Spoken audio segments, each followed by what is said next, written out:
I received a ton of emails about this.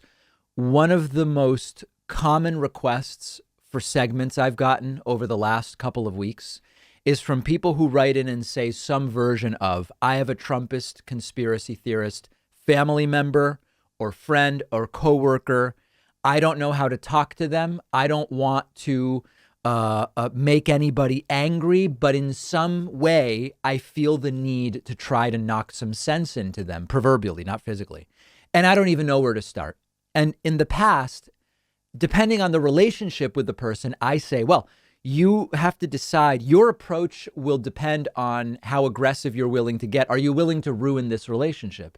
If these are presumably people you have to continue to be around cordially because they're coworkers or family members or friends that you love and want to continue being around, I believe the best approach is a sort of gentle, probing, Socratic method of questioning, asking people to think about how they came to the conclusions they came to, and hopefully some fraction of them will say, oh, the basis on which I've come to hold these beliefs isn't that strong. Let me sort of re-examine it. That's the best I've suggested we can really hope for if you want to go with the gentle probing idea.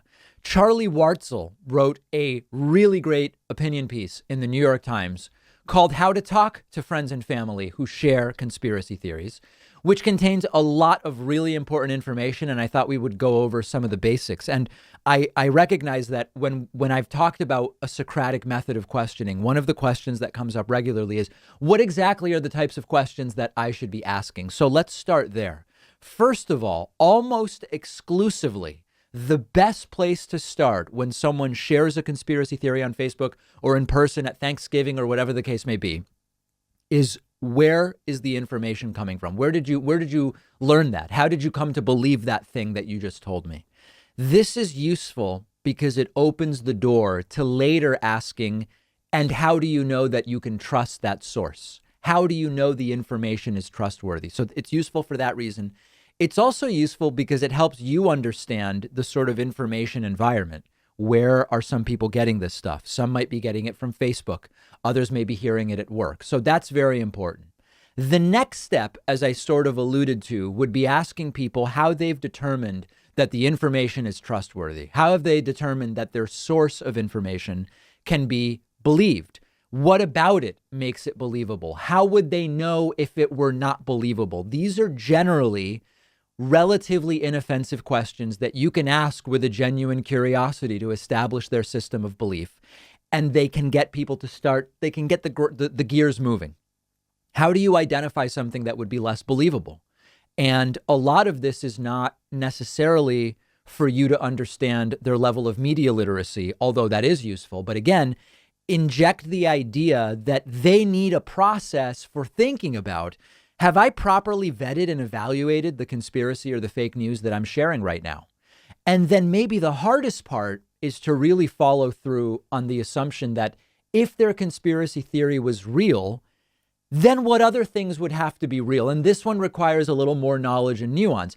Imagine that you're right about this conspiracy theory. Imagine that what you're saying is true. What would happen next? What are you anticipating it would mean in terms of this or of that? And there's a really good example. I'll try to, this is on my Twitter. I'll try to reshare it if I can find it. I retweeted a really good Twitter thread that I went over last week on a stream where there was like a Hollywood screenwriter talking to a conspiracy theorist woman back and forth on Twitter. And he actually did this. He engaged with her ideas, which started with, there's a plan for Trump to remain president. She was posting this on January 21st. Obviously, Trump was gone, but she was saying there is a plan for Trump to remain president after the inauguration.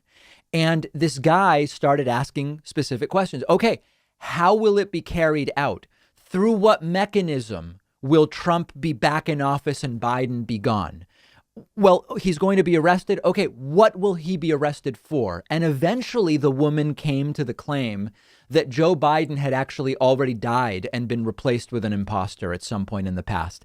And it was fascinating to see the questions that followed, which included, oh, how did Biden die? Was it of natural causes, disease, or did somebody kill him? If he was killed, who killed him? How was it covered up? How many people would have needed to be involved in that to replace Biden with an imposter with nobody knowing?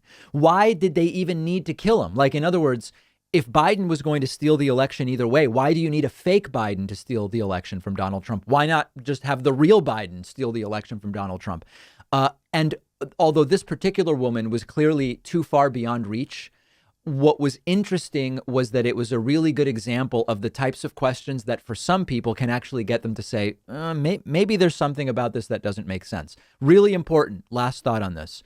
Just because a belief isn't based on a solid foundation doesn't mean people will give it up easily.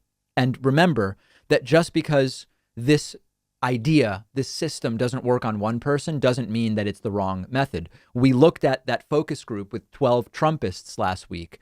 Only one of the 12 was willing to re-examine his beliefs and see reason. So a lot of people aren't even open to this. But for those that are, I find that this method seems to be the best one.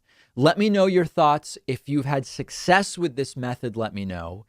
If you failed with this method, also let me know. I'm on Twitter at @Pakman. One of our sponsors is Hydrant, which is a delicious fruit drink powder that you mix into water for rehydration, and they're giving you 25% off your first order.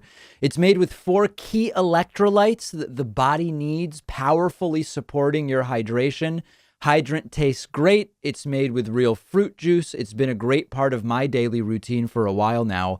Keeping myself hydrated puts me in a better mood.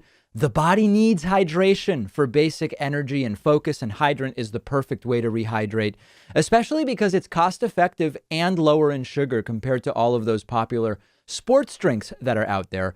You really have to try it for yourself to see what I mean. It tastes great. They also have a variety called Hydrant Immunity, packed with vitamins A, B, C, and D, which is also very much worth trying. Hydrant has a full refund guarantee if you're not satisfied, and you'll get 25% off your first order when you go to drinkhydrant.com/Pakman, or just enter the code Pakman at checkout. I've put the link right underneath this video.